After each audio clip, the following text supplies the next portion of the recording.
ഇസ്രയേലും ഹമാസും തമ്മിലുള്ള ഗാസ വെടിനിർത്തൽ കരാറിന്റെ ഭാഗമായാണ് പരസ്പരം രാജ്യങ്ങൾ ബന്ദികളെ മോചിപ്പിച്ചത്.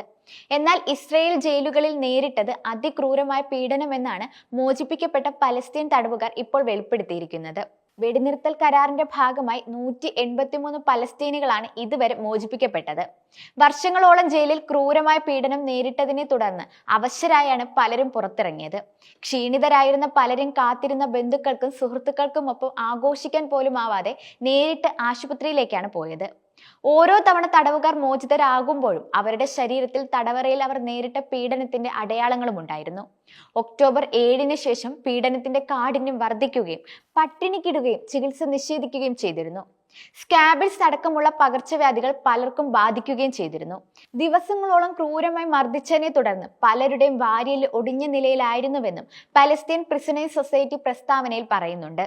കഴിഞ്ഞ 15 മാസമായി ക്രൂരമായ പീഡനങ്ങളാണ് തങ്ങൾ നേരിട്ടതെന്നും മനുഷ്യത്വരഹിതമായാണ് ഇസ്രായേൽ സൈന്യം പെരുമാറിയത്.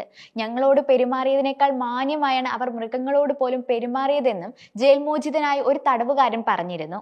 എന്നാൽ കെറ്റ്സിയോട്ട് ജയിലിൽ നിന്ന് വിട്ടയക്കപ്പെട്ട പലസ്തീൻ തടവുകാരോട് ഇസ്രായേൽ സൈന്യം പെരുമാറിയ രീതിയിൽ റെഡ് ക്രോസ് വോളണ്ടിയർമാർ രോക്ഷം പ്രകടിപ്പിച്ചിരുന്നു.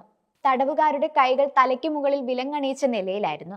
പലസ്തീൻ തടവുകാർ അനുഭവിച്ച അധിക്ഷേപവും പീഡനവും ഇസ്രായേൽ ജയിലുകളുടെ നേർചിത്രം വെളിപ്പെടുത്തുന്നതാണ് എന്നായിരുന്നു ഹമാസിന്റെ പ്രതികരണം. 47,000 ആളുകൾ കൊല്ലപ്പെട്ട ഇസ്രയേലിന്റെ തുടർച്ചയായ ആക്രമണത്തിനിടയിലും ഇസ്രയേലി ബന്ദികൾക്ക് ആവശ്യമായ സംരക്ഷണം നൽകാൻ തങ്ങൾക്കായെന്നാണ് ഹമാസ് പറയുന്നത്.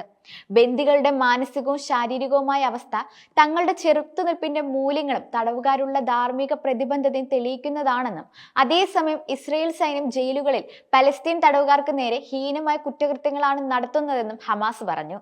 അതേസമയം ബാക്കിയുള്ള ബന്ദികളെ മോചിപ്പിക്കാനും വെടിനിർത്തൽ അനിശ്ചിതകാലത്തേക്ക് നീട്ടാനും ആവശ്യപ്പെടുന്ന വെടിനിർത്തലിന്റെ 2ാം ഘട്ട ചർച്ചകൾ അടുത്ത ആഴ്ച നടക്കും. ഒരു കരാറിൽ എത്തിയില്ലെങ്കിൽ മാർച്ച് ആദ്യം യുദ്ധം പുനരാരംഭിക്കുമെന്ന് ഇപ്പോൾ പുറത്തുവരുന്ന റിപ്പോർട്ട്. വൈദ്യസഹായം ആവശ്യമുള്ള ആയിരക്കണക്കിന് പലസ്തീനുകൾക്കായി ഈജിപ്തുമായുള്ള ദീർഘനാളായി അടച്ചിട്ടിരിക്കുന്ന റഫ അതിർത്തി ക്രോസിംഗ് വീണ്ടും തുറക്കുമെന്ന് ഗാസയിലെ പലസ്തീൻ ആരോഗ്യ അധികാരികൾ പ്രഖ്യാപിച്ചിരുന്നു. വെടിനിർത്തലിന്റെ 2ാം ഘട്ട ചർച്ചകൾ തിങ്കളാഴ്ച ആരംഭിക്കുമെന്ന് നെതന്യാഹുവിന്റെ ഓഫീസ് അറിയിച്ചിട്ടുണ്ട്. പ്രസിഡന്റ് ഡൊണാൾഡ് ട്രംപിന്റെ മിഡിൽ ഈസ്റ്റിലെ പ്രത്യേക ദൂതൻ സ്റ്റീവ് വിറ്റ്കോഫുമായി ശനിയാഴ്ച വൈകുന്നേരം സംസാരിച്ചതായി ഇസ്രായേൽ പ്രധാനമന്ത്രി ബെഞ്ചമിൻ നെതന്യാഹുവിന്റെ ഓഫീസ് അറിയിച്ചിട്ടുണ്ട്.